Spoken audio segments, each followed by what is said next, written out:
എങ്ങനെയാണ് delivery date calculate ചെയ്യുന്നത്? Menses last മെൻസസിൻ്റെ first day, അത് ഫസ്റ്റ് ഡേ ആയിട്ട് എടുത്തിട്ട് 9 മാസവും 7 ദിവസവും എന്ന് പറഞ്ഞാൽ 280 ദിവസം.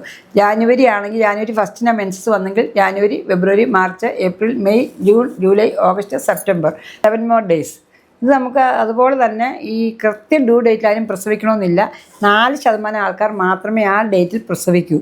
37 ആഴ്ച കംപ്ലീറ്റ് ചെയ്താൽ മതി. 21 ഡേയ്സിന് മുമ്പ് പ്രസവിച്ചാലും യാതൊരുവിധ കുഴപ്പങ്ങളുമില്ല. കുഞ്ഞിന് മച്യൂരിറ്റി വന്നിട്ടുണ്ട്. പിന്നെ ഈ scanning date LMB last menstrual date അറിയത്തില്ലാത്ത ഒരാൾക്കാണെങ്കിൽ നമ്മൾ ഡേറ്റിംഗ് സ്കാൻ ചെയ്യും ഫസ്റ്റ് വിസിറ്റിൽ. ആ ഡേറ്റിംഗ് സ്കാനിൽ നമുക്ക് തിരിച്ച് എന്നാണ് ലാസ്റ്റ് മെൻസസ് വന്നതെന്നും ഡേറ്റിംഗ് കാൽക്കുലേറ്റ് ചെയ്യാം. ഫസ്റ്റ് സ്കാനിങ്ങിൽ +or- 1 വീക്ക് ഡിഫറൻസ്, സെക്കൻഡ് സ്കാനിങ്ങിൽ +or- 2 വീക്സ് ഡിഫറൻസ്, തേർഡ് സ്കാനിങ്ങിൽ +or- 3 വീക്സ് ഡിഫറൻസിലാണ് അൾട്രാസൗണ്ടിൽ നമ്മൾ ഡേറ്റ് കാൽക്കുലേറ്റ് ചെയ്യുന്നത്.